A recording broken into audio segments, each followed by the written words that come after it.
Menurut data dari WHO, ada sekitar 8 juta orang yang meninggal akibat penyakit yang terkait dengan perilaku merokok dalam 1 tahun. 1 juta di antaranya itu bukan dia sendiri yang merokok, melainkan orang lain di sekitarnya. Jadi dia adalah perokok pasif. Kerugian kesehatan yang sedemikian besarnya, ya bahaya rokok yang sudah sangat jelas begini buktinya, itu ternyata masih belum cukup untuk orang-orang bisa sepenuhnya mendukung kebijakan-kebijakan pembatasan terhadap perilaku merokok. Salah satunya yang belakangan sempat menjadi pro kontra adalah kebijakan larangan display rokok di minimarket oleh Gubernur Anies Baswedan yang sudah sempat saya bahas di channel ini. Padahal rokok itu bukan cuma menyebabkan kerugian kesehatan, tapi juga kerugian finansial ya sebagai konsekuensi sebenarnya ya dari kerugian kesehatan. Kementerian Kesehatan mencatat pernah mencapai sekitar 390 triliun rupiah tuh kerugian finansialnya akibat penyakit ya, jadi nggak produktif, ada disabilitas dan kematian prematur juga di sana. Nah, jadi sebenarnya tepat nggak sih argumen-argumen yang disampaikan oleh pihak-pihak yang kontra terhadap kebijakan pengendalian rokok? Dan bagaimana metode pengendalian rokok yang efektif, yang sudah terbukti efektif? Dan apakah kita sudah menerapkan itu?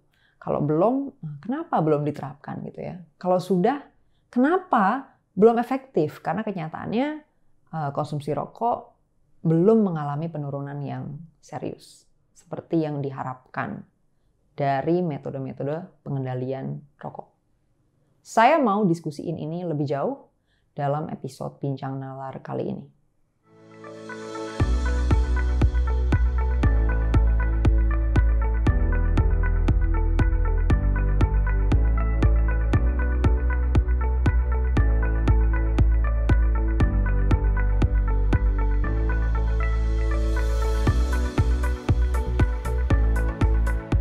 Kembali lagi di sini bersama saya Kania Cita di Bincang Nalar dan sudah hadir di sini ada Prof Has dan Manik dari Komnas Pengendalian Tembakau. Selamat datang Prof. Good Kania. Makasih udah mau mampir ke GeoLive. Iya, kita di sini mau mendiskusikan tentang tentang rokok, tentang pengendalian tembakau. Sebelumnya saya udah sempat bikin video mengulas tentang kebijakan pembatasan rokok dari berbagai negara di dunia dan dari beberapa kota di Indonesia.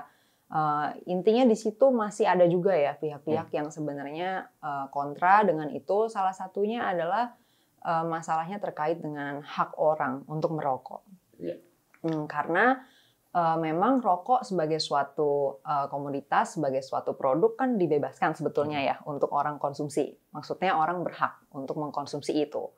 Nah, maka pertanyaannya terkait dengan pengendalian peredaran rokok ini, bagaimana nih posisi kebijakan yang membatasi dengan hak orang sebagai individu, sebagai warga negara untuk punya kebebasan memilih mengkonsumsi rokok gitu? Ya kan ya, di seluruh dunia itu prinsip hak itu sama saja.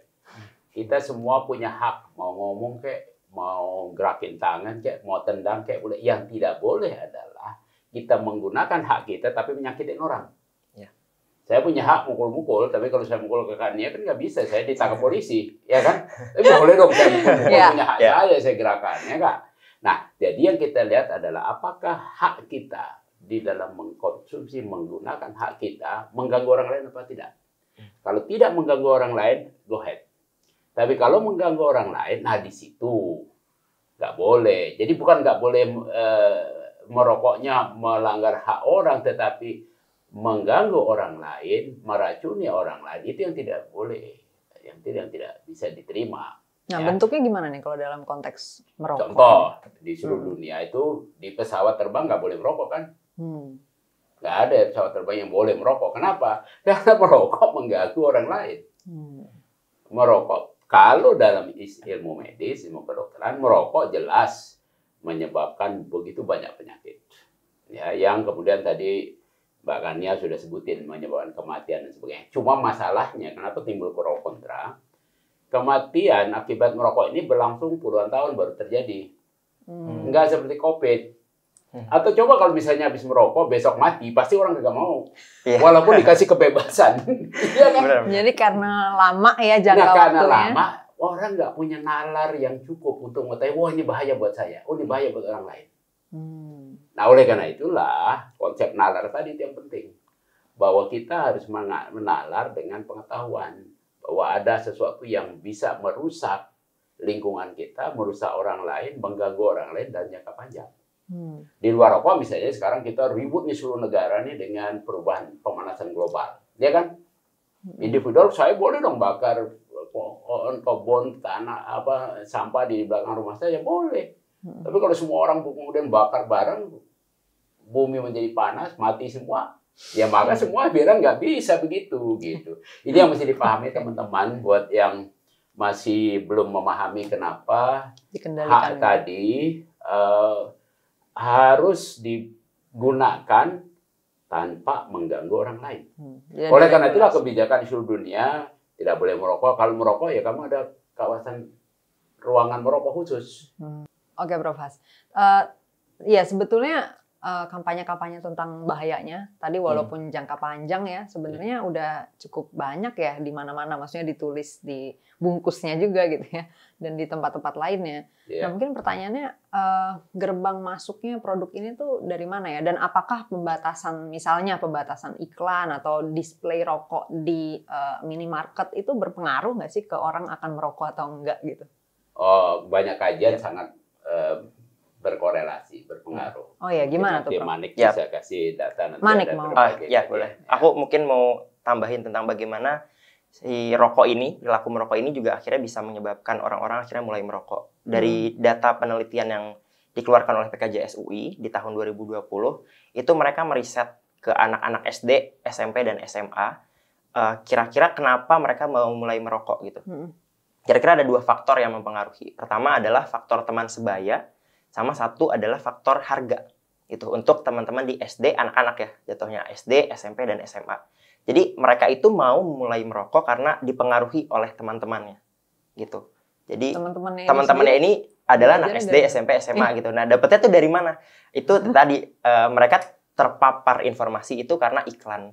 Terus ada rokok yang mungkin terlihat di ruko-ruko atau minimarket misalnya kayak gitu kan. Jadi akhirnya kalau mau bayar di depan matanya udah bungkus rokok. Benar, nah, itu yang berbahaya. Iya, jadi rokoknya itu udah dipajang dan itu sejajar sama mata anak-anak gitu. Sejajar. Jadi akhirnya mereka bisa melihat, mereka akhirnya ada pikiran terus-menerus gitu ya di dalam pikirannya tentang oh ini ada brand ini, terus akhirnya mau cobain gitu. Nah, yang tadi kalau misalnya masuk ke teman sebaya sama ke yang harga, kalau harga itu yang paling berpengaruh itu sebenarnya di teman-teman SMA ya, anak-anak SMA. Jadi datanya itu membuktikan kalau harganya semakin mahal, semakin kecil pula peluang mereka untuk mau merokok. Tapi kalau harganya semakin murah ya berarti semakin besar juga peluang mereka untuk mau merokok. Jadi sesignifikan itu dari teman sebaya dan dari harga rokok yang akhirnya mempengaruhi. Nah itu kan ke anak-anak tuh ya. Nah kalau di tahun 2018 juga sekitar 77% dari perokok aktif di Indonesia itu mulai merokoknya waktu mereka usia 5-19 tahun. Dan memang jadi terbukti benar gitu. Kenapa banyak perokok aktif di Indonesia? Karena dari anak-anak mereka udah terpapar iklan rokok, harga rokoknya murah, terus juga ada efek teman sebaya yang kayak mendukung mereka ya, mempengaruhi mereka gitu sih kira-kira. Oke. Jadi tadi iklan dan display itu berpengaruh ya. Tapi kan kalau iklan rokok itu sudah dibatasi, nggak boleh ada produknya kan ya di iklannya ya. Iya. Jadi iya, di luar itu juga faktor keluarga, Mbak Kania. Kalau bapaknya ngerokok, anaknya ngeliatin pengen nyobain. Walaupun saya belum pernah ketemu perokok yang sudah merokok nih, udah kecanduan, dia tahu deh kalau udah kecanduan dia pengen berhenti, ya. Tapi dia susah. Tapi nggak ada kalau orang misalnya sekolah tinggi, dia kepengen anaknya sekolah lagi tinggi juga kan, seperti dia nggak. Yang perokok nggak pernah saya ketemu tuh pengen ngajarin anaknya begini cara merokok. Iya, gitu. betul. Yang saya tahu malah perokok, saya bilang kamu ngajarin nggak anak merokok? Oh jangan sampai buat saya aja lah. Jadi di sinilah kelihatan ada sebuah perilaku yang paradoks, kontroversial. Ya, pada dirinya sendiri. Dia tahu, dia sadar, dia udah baca orang penjual rokoknya bilang rokok racun, membunuhmu, ya kan segala macam. Tapi orang yang sudah kecanduan, sudah mabuk, ya susah lah mau terima. Ya jadi ya udah begitu aja, dia merokok juga, dia lupa anaknya ada di situ, ponakan ada di situ, ngelihat, ya pengen coba-coba. Namanya anak itu dalam psikologi anak, perkembangan anak selalu pengen coba. Mimik ya, children mengikuti. Karena apa? Karena memang kita waktu anak-anak kita belajar masa anak-anak. Kalau kita tidak mencoba ngomong bahasa Indonesia, pasti kita nggak bisa ngomong. Ya, buktinya teman-teman saya tuh punya anak-anak kecil di Amerika bisa bahasa Inggris. Kenapa? Dia coba semua apa yang dia orang lingkungan yang ngomong dia coba bisa. Nah, begitu juga dengan rokok. Ini bahayanya. Jadi kalau buat orang tua yang tidak ingin anaknya, ponakannya merokok, jangan merokok. Jangan dicontohkan depan anak-anak gitu ya. Jauh-jauh lah. Kalau kita sudah mabuk, sudah kecanduan, ya sudahlah, biar jangan anak-anak kita diwariskan yang begitu. Wariskan yang bagus. Supaya jadi orang yang produktif, punya ilmu, keterampilan bagus, dan berkontribusi pada negara. Iya. Berarti tadi Prof untuk mencegah supaya misalnya tadi di rumah nggak dikasih contoh, tapi anak-anak di sekolah ketemu sama teman sebayanya ada yang gitu tadi ya. Nah tapi ternyata pengendalian harga rokok bisa membantu tuh ya dari situ ya. Ya sederhananya begini, kalau saya jadi anak sekolah, anak SMA, saya dikasih uang jajan sama orang tua 50.000 ya. Kalau 15.000 saya bisa beli 1 bungkus rokok, udah di rumah suka ngeliat-ngeliat, ngintip-ngintip, temen bergaya-gaya, wah kepengen bergaya kan anak-anak kan, ya bisa dibelilah. Tapi kalau saya dikasih uangnya cuma 20.000, harga rokok 50.000, ya apa boleh buat, kagak bisa. Ya kan, walaupun kepengen apa boleh buat. Kepengen kayak apapun juga ya udah nggak bisa belinya gitu. Begitu juga kalau pedagangnya nggak bisa jual buat anak-anak atau nggak bisa diketeng. Ya kalau kamu mau beli 1 bungkus 50.000, ya kalau nggak bisa ya udah nggak bisa beli, nggak boleh keteng. Nah, ini bagian-bagian yang merupakan lingkungan di Indonesia yang menyebabkan banyaknya anak-anak kita keracunan rokok, barang yang adiktif yang namanya rokok dan nikotin. Nah, itu juga sih nambahin. Jadi karena rokoknya itu juga bisa dijual secara ketengan gitu kan. Akhirnya kan makin aksesibel ya buat anak-anak. 1.000 atau 2.000 gitu mereka udah bisa beli lewat uang jajan ya gitu. Dan karena produk rokoknya ini adiktif tadi gitu ya, bikin orang jadi ketagihan. Mungkin mereka jadi pelan-pelan gitu. Rokok 1, 2, 3 sampai akhirnya sebungkus. Dan akhirnya jadi perokok tetap gitu ya. Jadi dari situ sih harga rokoknya ini berpengaruh. Oke, berarti kita bisa masuk ke jenis-jenis apa ya, metode pengendaliannya nih sekarang ya. Jadi kita udah tahu ada dampaknya, terutama tadi dia nggak bisa diisolasi di si penggunanya doang, tapi asapnya ini bisa kena ke orang lain, kemudian tadi bisa menjadi contoh buat generasi baru untuk ikutan juga jadi perokok gitu ya. Terus gimana nih apa bentuk-bentuk pengendalian yang bisa dilakukan yang udah diketahui efektif juga dalam rangka ya mengontrol supaya tadi dampak negatifnya nggak meluas lah gitu ya dari si rokok ini. Ya sebetulnya WHO sudah mempunyai pedoman-pedoman yang namanya empower ya. Ya persoalan merokok ini bukan persoalan individual beli saja, tapi juga ada faktor lingkungan. Ada faktor yang mau iming-imingin suruh beli, ya kan? Dengan sales promotion, walaupun di iklan nggak ada, tapi di situ juga ada. Bahkan tapi sekarang juga di internet sering muncul juga tuh, ya. Ini juga maya. Dan ada peran pemerintah. Pemerintah bertanggung jawab terhadap lingkungan bersih untuk seluruh penduduknya. Nah, jadi pemerintah harus punya pengaturan kawasan tanpa rokok, nggak boleh merokok. Orang tua mengajarkan jangan sampai merokok. Di sekolah harus diajarkan. Penyuluhan untuk memberikan masyarakat dari mulai anak-anak paham. Saya berharap nih banyak yang nonton video ini dari para guru-guru PAUD, guru-guru TK, supaya dari kecil tanamkan ini bukan barang bagus. Kalau kamu lihat ada orang tua kamu, abangmu, empokmu, kakakmu, mbakmu merokok, bilang ini barang nggak bagus.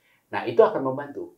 Tapi pemerintah juga harus bantu juga. Jangan lupa, rokok ini punya 2 sisi yang penting. Sisi namanya sisi demand kita yang mau rokok, dan ada sisi supply. Ada orang yang kepengen untung banyak nih dari jualan rokok, karena memang harga rokok dan keuntungannya cukup besar. Nah, orang kan pengen punya duit banyak. Jadi dia berusaha menjual rokoknya dengan berbagai cara. Kadang-kadang juga menolak pengakuan bahwa rokok berbahaya. Nah, dia tidak mau angkat itu, dia tidak mau kasih tahu. Dia tetap mempromosikan rokoknya, dia pengen harga rokok murah. Nah, bagaimana pemerintah? Harusnya pemerintah ini yang punya tanggung jawab kepada rakyatnya. Ya, bentuk-bentuk regulasinya seperti apa tuh? Nah, kalau petugas pemerintah yang paling penting, yang paling efektif di dunia sudah dibuktikan, itu pemerintah meningkatkan harga rokok melalui cukai. Oke. Jadi kalau rokok dicukai, maka harga menjadi mahal. Di Singapura, cukai rokok itu hampir 90% dari harganya. Iya. Ya. Jadi, nah tapi jangan salah paham ini para pemirsa penonton ya. Cukai rokok bukan sumbangan industri.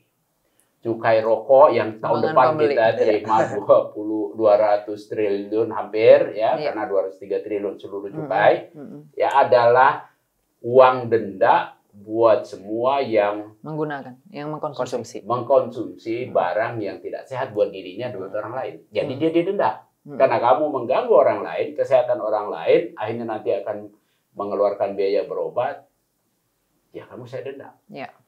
Nah, kalau di negara-negara yang sudah lebih berbudaya dari kita, di Filipina, Taiwan, di Inggris, di Hong Kong, di Australia, uang dendanya kembali untuk menyehatkan rakyatnya. Gimana tuh Prof bentuknya ya? Soalnya baru dengar nih, ada ya, dibalikin lagi gitu ya. Nah, contoh yang bagus di Thailand misalnya. Thailand tuh memaksakan uang cukai cuma 2% dipakai untuk penyuluhan. Namanya dikelola oleh Thai Health Foundation. Jadi uang itulah dikelola untuk kasih tahu orang, rokok berbahaya, jangan kamu merokok. Tetap aja yang sudah terlanjur sih tetap rokok, ya. Tapi yang memulai anak-anak jadi berhenti. Nah, itu dibalikan ke situ. Kalau di Filipina, mereka kasih alokasi 80% dari kenaikan cukai rokok untuk biaya berobat yang disalurkan melalui kalau di kita BPJS-nya. Di sana namanya PhilHealth Foundation. PhilHealth Corporation. Nah, model-model itu harus dilakukan oleh pemerintah kalau pemerintah mau konsisten melindungi rakyatnya dari berbagai risiko. Kan Undang-Undang Dasar begitu, melindungi segenap bangsa. Iya, Prof. Terkait dengan kebijakan cukai ini kan biasanya yang dipersoalkan adalah tadi Prof. Has sendiri juga sudah menyebut bahwa produk ini adiktif ya. Jadi orang kecanduan nih. Nah, yang dikhawatirkan adalah cukai dinaikkan bukannya konsumsi turun, tapi kebutuhan lain yang dikorbankan untuk ini gitu. Ya, nah, betul. Itu gimana? Sebagian itu bisa terjadi. Oleh karena itulah kemudian beberapa negara itu melakukan uang tadi untuk menyehatkan buat yang tidak mampu. Jadi yang tadi dia pakai buat bayar iuran JKN misalnya atau biaya berobat, kamu nggak usah bayar dari uang kamu biaya berobat, saya bayarin dari uang cukainya. Jadi mengorbankan biaya lain nggak apa-apa. Dia juga dengan harga yang mahal akan terjadi penurunan. Nah, itu efektif ya? Maksudnya memang terjadi penurunan konsumsi ya? Tapi penurunannya sedikit-sedikit, nggak bisa sekaligus. Ya, oleh karena itu dalam waktu kayak di Thailand kalau kita lihat dalam waktu 20 tahun kelihatan mulai penurunan. Orang yang muda tidak lagi merokok, yang sudah terlanjur kecanduan masih tetap beli tapi jumlahnya lebih sedikit. Tapi karena harganya lebih tinggi, cukainya lebih tinggi, maka pada akhirnya penerima negara dari cukai tetap aja naik tinggi. Nah, ini yang disebut win-win solution. Ya. Berarti instrumen kenaikan cukai rokok ini sebenarnya udah terbukti efektif juga. Betul. Ya. Di banyak negara pasti efektif. Sekarang ini di Indonesia hitungannya masih termasuk rendah atau Kanik? Itu dia. Biar Kanik yang jawab. Silakan. Silakan Prof. Benar. Jadi ini dia yang menariknya di Indonesia, seringkali cukai itu nggak dianggap sebagai alat. Fungsi utama cukai itu kan seharusnya adalah untuk pengendalian konsumsi gitu. Iya. Nah, insentif disinsentif. Iya, disinsentif. Benar. Nah, sementara banyak orang itu yang mengklaim bahwa industri rokok menyumbang uang pemasukan negara gitu. Jadi orang-orang akhirnya melihat bahwa cukai ini sebagai instrumen untuk revenue generator lah, ibaratnya kayak gitu kan. Memberikan pendapatan. Memberikan pendapatan gitu. Itu bukan fungsi pertamanya, ya bisa aja seperti itu tadi yang kata Prof Hasbi bilang. Efek samping gitu. Tapi utamanya adalah untuk pengendalian. Nah kalau dari Indonesia sendiri, jadi nggak serta-merta ketika cukainya itu naik, harganya otomatis naik juga. Nah seringkali kalau di Indonesia, kalau kita lihat datanya dari awal sekitar 2009 lah, ada kenaikan cukai rokok gitu yang rutin sampai dengan 2020 ini. Kecuali cukai rokok ini juga gak naik pas waktu tahun-tahun pemilu. Jadi 2014 sama 2018 itu nggak naik. Nah, yang lainnya itu sisanya sekitar 8-12%. Kecuali yang 2020 itu sekitar 20%-an ya, Prof ya. Karena 23%. Rata-rata itu. Betul, rata-rata ya. Jadi dengan kenaikan cukai seperti itu, ternyata kalau kita lihat grafiknya juga prevalensi perokoknya secara keseluruhan itu juga masih naik, dan produksi rokoknya itu kan berarti sama dengan konsumsi dong. Produksi rokoknya sama dengan konsumsi. Itu juga cenderung naik. Masih tetap naik kecuali di 2020 karena efek pandemi mungkin dan lain-lain gitu ya, agak turun sedikit. Tapi intinya apa? Jadi di sini cukai rokok belum secara spesifik menyentuh fungsi regulasi untuk mengendalikan konsumsinya gitu. Kenapa? Karena efektif. Seringkali tadi ya dari kenaikan rata-ratanya belum sesuai dengan yang diharapkan untuk bisa menaikkan harga secara total. Yang diharapkan berapa tadi? Berapa? Ekspektasinya di angka berapa ya? Ekspektasi. Sebetulnya kalau mau ekspektasi nggak bisa dengan angka-angka. Yes, betul. Kalau kita mau melihat apakah kita minum cukup atau tidak, ukurannya apa? Bukan segelas, 2 gelas, tergantung orang beda-beda badannya. Kemudian juga tingkat kehausannya beda-beda. Kalau habis lari 3 jam ya haus banget, bisa minum 1 liter. Jadi berapa harga yang menyebabkan konsumsi turun? Karena Undang-Undang Cukai itu bunyinya jelas, mengendalikan konsumsi. Jadi harusnya ukurannya berapa dinaikkan cukai sampai nanti kelihatan ada penurunan konsumsi. Nah kalau kita lihat sejak Undang-Undang Cukai yang berlaku sekarang tahun 2007 diundangkan, ya sampai hari ini. Pada waktu itu produksi yang terdaftar di Kementerian Keuangan dengan nilai cukainya yang dihitung 210 miliar batang sekitar itu per tahun. Oke, 210 miliar batang per tahun. Di tahun 2019 itu naik 350 miliar. 2020 turun sedikit 340 miliaran. Jadi kalau kita lihat dari sejak diundangkan Undang-Undang Cukai tahun 2000 nggak efektif ya, Bang. Dari 2007 sampai sekarang tidak efektif. Belum bukan nurun malah naik. Nah, ini bagian teman-teman pejabat yang belum paham nih. Jadi seolah-olah cukainya ini hanya untuk pemasukan negara gitu, bukan alat kendali konsumsinya. Jadi ya itu sangat disayangkan. Salah kaprah. Di jalan mau ke Bandung tapi di jalan kelihatannya enakan nyari uang gitu ya. Jadi nggak sesuai fungsinya ya. Iya, benar. Lupa. Oke. Jadi kita bisa melihat apakah cukai itu sudah cukup tinggi atau sudah tepat ya angkanya itu terjadi penurunan. Atau paling tidak flat. Kalau paling tidak flat. Tapi ternyata yang di kita ini malah menanjak ya. Oke. Concern orang yang lainnya adalah tentang industri rokok ini. Ketika kita lakukan pengendalian dari sisi demand dengan fiskal tadi, sehingga orang nggak beli ya, harapannya nggak termotivasi untuk beli lagi, otomatis industrinya pun akan shrinking dong ya, akan mengecil dong. Karena kan ya demand-nya dikunci gitu ya ibaratnya. Nah terus pertanyaan orang akan gimana nih dengan orang-orang yang bekerja di industri itu gitu kan, dengan pekerjanya, petani tembakaunya. Kalau misalnya kita menggalakkan gerakan untuk ya dan regulasi dan lain sebagainya untuk konsumsi ini, kalau bisa mungkin bahkan stop gitu ya, gimana nasib para pekerja dan petani tembakau ini? Biasanya concernnya itu. Iya betul. Makanya ingat gak? Apa, Bro? 10-20 tahun yang lalu banyak warnet. Iya. Ya. Aku udah tahu jawabannya makanya. Karena itu jawabanku juga. Banyak warnet. Banyak toko video kaset, toko film kamera cuci cetak. Ya. Sekarang ada nggak? Ya, apa orang pada mati yang jual yang di warnet? Tidak, mereka sih yang penting dia bisa bekerja, bisa cari makan, cari uang. Kalau yang ini agak berkurang ya pindah yang lain. Nah, disinilah saya minta kepada Bapak Presiden, gunakan itu paling sedikit 5% dari cukai rokok buat latihlah mereka Yang lain, ya? pekerja rokok, petani Petani. tembakau, petani cengkeh, supaya mereka bisa berupaya usaha yang lain yang lebih menguntungkan. Karena kalau kita baca studinya Bank Dunia tahun 2017, angka kemiskinan di antara pekerja rokok itu 7 kali lebih tinggi dari angka kemiskinan masyarakat umum. Wow. Angka kemiskinan di petani tembakau sekitar 4 atau berapa kali. Saya lupa itu yang persisnya berapa kali, tapi jauh lebih tinggi dari masyarakat umum. Jadi mereka ini orang-orang, sorry to say, orang-orang yang jadi korban, nggak bisa keluar, tapi dipakai sebagai tameng. Seolah-olah kalau kita Melindungi. promosikan pengendalian tembakau, jadi mereka korban. No, Ya, mereka kalau enggak, ya. memang, sekarang saya kasih argumen lebih akademik nih. Oke, Ya. boleh Ya. Mas. Cukai rokok dinaikin. Ya. Harga rokok naik. Ya. Fakta dari konsumsi rokok, produksi rokok naik terus. Sejak 2007. Ya kan? Ya. Ya. Ekonom mana yang bisa bilang volume naik, harga naik, kok orang jadi menderita? Miskin. Benar. Kok tetap Yes. miskin gitu ya?